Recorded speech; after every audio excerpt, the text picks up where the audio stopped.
First of all, so let's talk about that. Talk about the connection. I know that your dad played with Choate, or at least had some connections to Montana Western with Choate. So talk about just your path to Montana State.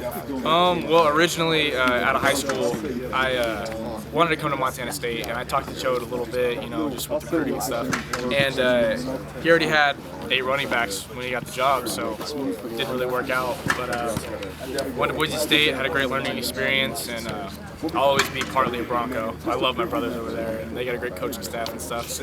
But money was a little tight, and I asked for a release, and I wound up here. I feel like it was exactly where I was supposed to be. What was that experience like playing for your hometown team? That must have been a dream. No, it was cool. I mean, it wasn't exactly playing. I redshirt. Sure. Yeah. Being on the roster, though, it must have been pretty cool. It was cool. It was cool. People love the Broncos. So a lot of times transfers, they leave because they're dissatisfied, or this. It seems like you had a good experience. You get both to play for your hometown team and now to come for the team you wanted to play for all along. Yeah. There's nothing negative about Boise State. Yeah. Like I said, always be partly a Bronco.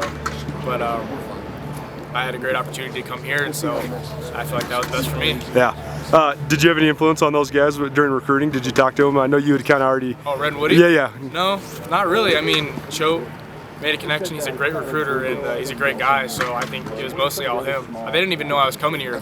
Like they committed before I even transferred. So Right. Cool. It all worked out. Yeah. Well, I know Woody was hurt when you were a senior, right? Yeah. But so what sort of player do you think Montana State's getting in Zach Red? I know he's a really highly touted recruit. Yeah. He's gonna be a beast, man. Yeah. There's you gotta expect big things from that kid. Yeah, no doubt. Well, what do you think of just what's going on out here so far? How do you think you fit into the offense so far? I think I'm fitting great. I mean, I love catching passes out of the backfield, and we seem to be doing a lot of that. So I think it's working out great for me. I love the energy that we're bringing, and I think we're gonna be good. It seems like just watching you the little bit I have, it seems like you have really good patience, really good vision. Do you think that gives you a little bit of an advantage? Yeah, no, I think I learned a lot. I think I learned a lot from Boise State, and a lot of stuff I can carry over to here, and hopefully I can fight for a spot. So. Do you notice any difference just in the speed of the game or the talent or anything like that? No, I wouldn't say like the speed of the game. I think that's mostly the same, but I'd say like you're not going to get the 6'3" safety that comes down, is going to crack you, or like the 6'5" linebackers that are long. But I mean, there's a lot of guys that definitely could play at Boise State here. Like, don't get me wrong, there's a lot of talent here. Yeah, no doubt. You said you had Montana State on your radar for a long time. So what about Montana State really attracted you to this place? Well, I knew just from my dad talking about Bozeman, it sounded like just like a smaller version of my hometown, Boise. And I knew it was a great school to come to, and that's my main goal, is to get an awesome education. And so far, it's been great. And I knew Choate a little bit, so yeah. Of course. Yeah. So did you come on a visit before you committed, or what was that process like? No, I just liked it. And talked to Choate, and I was like, I like this guy. I like this head coach. He's a real dude. And so he called me, and he's like, "You ready to go?" And I said, "Yep." So packed up and moved in like 2 weeks. Nice. So what are you going to school for? Right now I'm pre-med. Awesome. But honestly, that could change. Yeah, so that's a strenuous major if you're a football player. Yeah, I'm thinking about becoming a pharmacist, but we'll see how that goes. Okay, that's interesting. That's cool. So campus life, what's that like? Are you living in the dorms? Yeah, I'm living in the dorms right now. Who are you living with? I have my own room. Oh, that's awesome. Yeah, so I get to go hang out with my buddies, and then I get to, when I'm tired or don't want to deal with people, I just go back to the room. That's awesome. My brother played college football, and he had his own room too. It's the hookup, man. Definitely cool. Well, how about Bozeman in general? What are your impressions of the town? Does it live up to what you expected it to be? I mean, I haven't been around like a lot just because I don't have a car right now. Right. But from what I've seen, I really like it. It really is like a smaller version of Boise, and yeah, I think I fit in great here. So awesome. Well, good. Well, last thing for you, what are your expectations for this spring? What do you hope to get done, and how do you think you fit in the mix at running back? Well, my main goal is just to get better, get more experience, and master the offense here. And I don't know. I'm competing for reps, and it'd be awesome to get an opportunity to play. And that's what I'm hoping for. What do you think of the guy in front of you? I know Nick LaSane is kind of the. He's a beast, man. Yeah. Yeah, he's a beast. He's a big dude. Yeah, he is. Good man.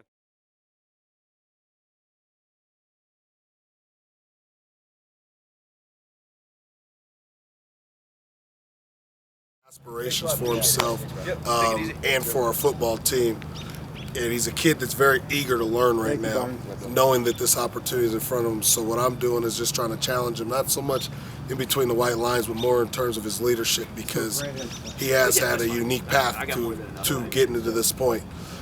But I've been very, very impressed with what he's done in our 5 practices up to this point. Is it perfect? Not even close, but to just see the growth. I was going through some old cut-ups, and just to see the growth from when I got here to where he's at, I'm really, really proud of him and excited to see what he's going to do for us this summer, or excuse me, this fall. Skill set wise, what do you think is the place he's improved on the most when you do watch those cut-ups? The game is slowed down for him, and that's what him and I were laughing about, because I always tell all these guys, hey, you know, and I know and some of these other guys are going through that right now. The game slows down for you at some point. I can't tell you when it's going to happen, but at some point the game slows down and it just starts to click for you. You're like, oh, they're about to do this, and this is what I'm going to do. And that's such a refreshing feeling as a player, and I remember when that happened, and that's where he's at right now, because I think he had some banked reps from last season. So he's like, oh, coach, they're just doing this. Whereas then some of our younger guys right now are still swimming a little bit, and the bullets are flying and things are crossing their face, and the game will slow down for them. But that's where, again, the game has slowed down, which in turn has allowed him to be a more efficient player and make more explosive plays in these 5 practices so far. He's always had the physical tools, so do you feel like things like the intangible aspects, the vision, the patience, the understanding of what's going on with the defense, is that the key for him? 100%. I think that's the key for a lot of running backs. Some guys get it sooner than others. You know what I mean? And a lot of it just comes from playing. You know, and the more football that you played growing up, the better chance you probably have of understanding some situational things, and that was a gap that I was working with Nick on since I've gotten here. And like I said, him and I both are happy with the progress that we've made up to this point, and are really excited for the future. I know you don't like to dwell on the past, but he probably showed the best flash of his career in the game in Missoula. So do you want to ever use that to build on it, or do you talk about that kind of stuff? No, because at the end of the day, it wasn't anything he did.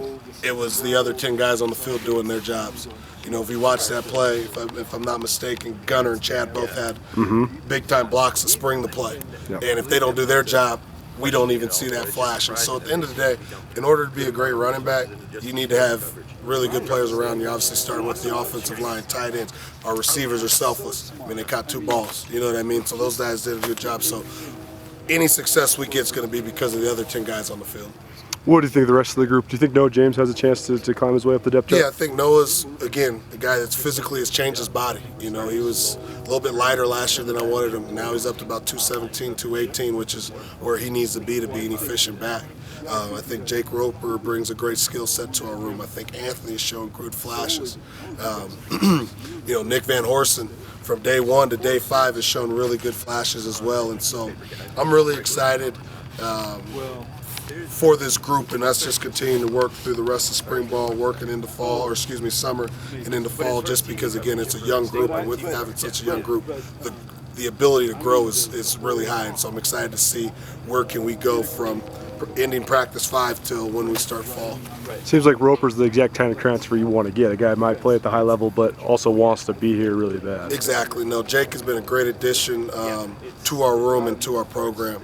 It's like he was meant to be here, in all honesty. I mean, him and Ant were wrestling around in my office yesterday as I was trying to finish my meeting, and they started wrestling around, which, again, that's what you want to see. You want to see that camaraderie, that brotherhood, because at the end of the day, that's what we're going to need in order to achieve the goals that we have.